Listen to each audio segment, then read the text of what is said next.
सरकार की तरफ से दावा किया जा रहा है कि कश्मीर में आतंकवादी घटनाएं खत्म हो गई हैं, कश्मीर में शांति बहाल हो गई है, कश्मीर में इन्वेस्टमेंट आ रहा है, कश्मीर में प्रगति हो रही है। नमस्कार, सिटी पोस्ट में आपका स्वागत है। मैं हूं श्रीकांत प्रत्युष। अभी मेरे साथ हैं राष्ट्रीय जनता दल के राष्ट्रीय प्रवक्ता पूर्व डीजीपी करुणा सागर जी। इनके 3 सवाल हैं केंद्र सरकार से, पीएम मोदी से। उन्हीं सवालों को लेकर हम बातचीत करेंगे। पहला सवाल तो इन्होंने कश्मीर के चुनाव को लेकर उठाया है कि 5 राज्यों में विधानसभा चुनाव की डुगडुगी बज गई है, लेकिन कश्मीर में क्यों चुनाव नहीं हो रहा है? कश्मीर में चुनाव नहीं हो रहा है, इसको लेकर आपका सवाल है क्या?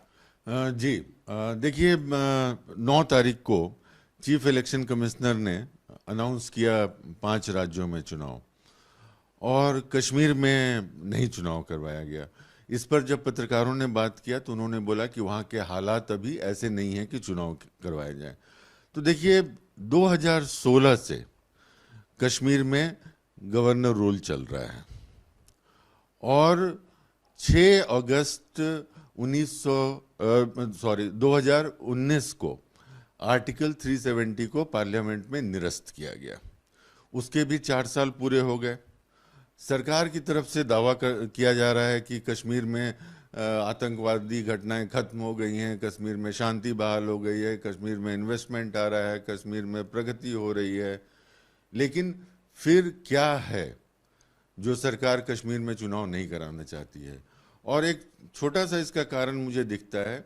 अभी पिछले 15 दिन पहले लद्दाख हिल काउंसिल का चुनाव हुआ। वहाँ से 26 में से 22 सीटें विपक्ष के पास गई। तो इनको लगा कि अगर लद्दाख में ऐसा हो सकता है तो कश्मीर में तो इनको और भी ज़्यादा मुश्किल होगी, और इसीलिए कश्मीर में चुनाव नहीं करवाए जा रहे हैं। तो ये जो इतने दावे हैं कि कश्मीर में शांति बहाल हो गई है, ये चीफ इलेक्शन कमिश्नर की बात से ही इसका खोखलापन उजागर हो जाता है, क्योंकि चीफ इलेक्शन कमिश्नर के पास कोई अपना सूत्र तो है नहीं पता करने का हालात का। वो तो केंद्र की एजेंसी से ही बात किए होंगे, और उन एजेंसी से ही बात करने के बाद उन्होंने कहा है। तो ये मेरा केंद्र के सामने पहला सवाल है। दूसरा सवाल आपका है कि सीएजी की रिपोर्ट आने के बाद सरकार पर सवाल उठे थे कि इस सरकार में भी घोटाले हुए हैं, क्योंकि मोदी सरकार कहती है कि हमारे कार्यकाल में कोई घोटाला नहीं हुआ, लेकिन सीएजी की रिपोर्ट से पता चलता है कि घोटाले हुए हैं। उन अधिकारियों का तबादला कर दिया गया है। जी, तो देखिए, ये सितंबर 11 या 12 तारीख को ये ऑर्डर इशू हुआ है, और इसके पहले जब सीएजी की रिपोर्ट आई और उसको पार्लियामेंट में रखा गया तो कई विभागों में बड़ी अनियमितता पाई गई। जैसे आपने देखा, दिल्ली गुड़गांव का जो रोड बन रहा है उसमें 18 करोड़ 70 लाख रुपए पर किलोमीटर का प्रावधान था कैबिनेट की तरफ से, और उसमें 250 करोड़ पर किलोमीटर से ज़्यादा खर्चा हुआ। तो सोचिए, कहाँ 18.5 करोड़ और कहाँ 250 करोड़। वैसे ही आयुष्मान भारत जो हेल्थ मिनिस्ट्री के तहत आता है, उसमें उजागर हुए कि कई लाख ऐसे लोगों के नाम पर बीमा लिया गया है जो जीवित नहीं हैं, या जो हॉस्पिटल से डिस्चार्ज हो गए थे, उनका ऑपरेशन का डेट कुछ और दिखाया गया है, डिस्चार्ज का डेट पहले है।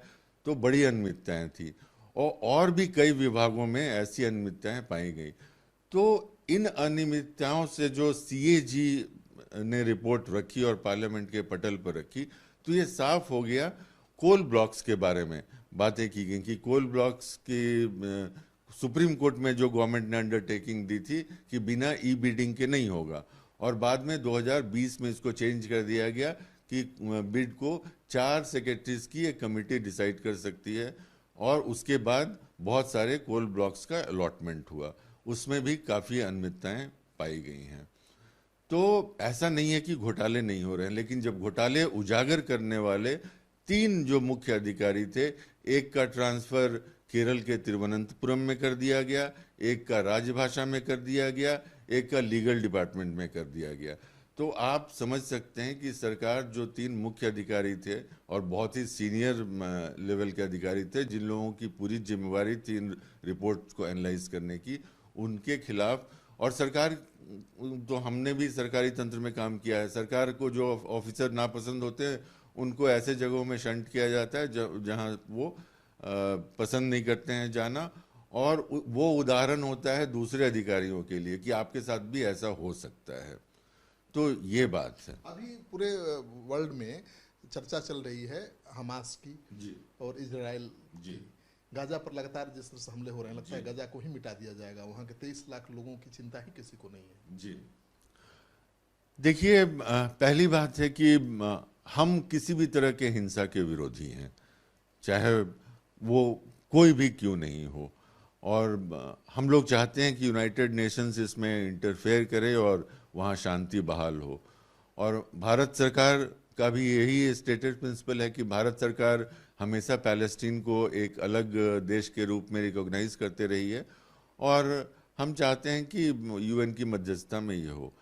एक बड़ा मुद्दा है जो काफ़ी दुखद है और चिंताजनक है। आपको भी शायद वैसे व्हाट्सएप आए होंगे, कई व्हाट्सएप आ रहे हैं जिसमें कि एक तरह से हमास को भारतीय मुस्लिम्स के साथ जोड़ा जा रहा है और नेतान्याहू और इजराइल को राष्ट्रवाद के साथ जोड़ा जा रहा है। एक व्हाट्सएप चल रहा है कि एक महिला एक्ट्रेस थी जिन्होंने आवाज़ उठाई इजराइल के खिलाफ, इजरायली थी, तो उनके पैर में गोली मार दी गई। दूसरा ये हुआ कि अल जजीरा ने, चूंकि वो निष्पक्ष रूप से सब कुछ रखता है, तो उसके हेडक्वार्टर्स को बॉम्ब कर दिया गया। देखिए, इसमें जो दो पहलू हैं, पहले ये दोनों घटनाएं 2021 की हैं और ये व्हाट्सएप फॉरवर्ड्स जो हो रहे हैं आज हो रहे हैं। और दूसरी बात कि ये जो हमास के साथ भारतीय मुसलमान समाज को जो जोड़कर दिखाने की कोशिश हो रही है और राष्ट्रवाद का हो रहा है, तो ये चूंकि व्हाट्सएप फॉरवर्ड है तो इसलिए मैं ये नहीं कह सकता हूँ कि ये कौन कर रहा है, लेकिन जो भी हो रहा है ये देश के लिए चिंता की विषय है। भारत सरकार के स्टैंड से आप संतुष्ट हैं? क्या होना चाहिए?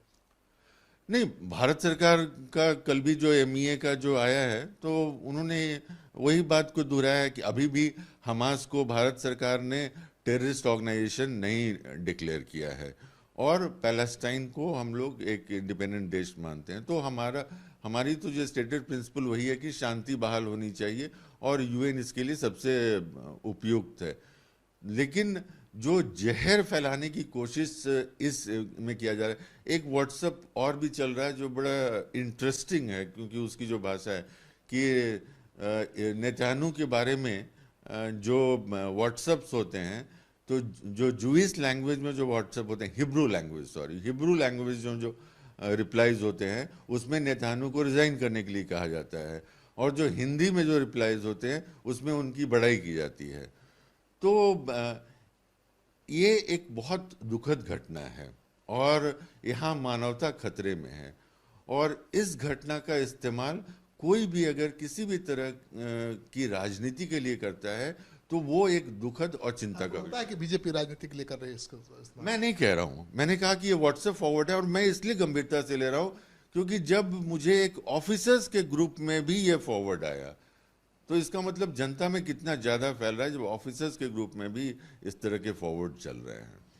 तो आप सुन रहे थे आरजेडी के प्रवक्ता के 3 सवाल थे, और सबसे बड़ी चिंता की बात यह है कि हमास को भारतीय मुसलमानों से जोड़कर एक व्हाट्सएप मैसेज सर्कुलेट किया जा रहा है, और इनका मानना है कि जरूर इसके पीछे राजनीति हो सकती है, इसकी जांच होनी चाहिए और जो उचित कार्रवाई है वो होनी चाहिए। आप अगर इनके सवाल से सहमत हैं, इनके जवाब से सहमत हैं, तो इस वीडियो को खूब शेयर करिए। अगर आपने अब तक हमारा चैनल सब्सक्राइब नहीं किया है तो ज़रूर कर लीजिए। आपका सहयोग समर्थन सिटी पोस्ट के लिए बहुत मायने रखता है।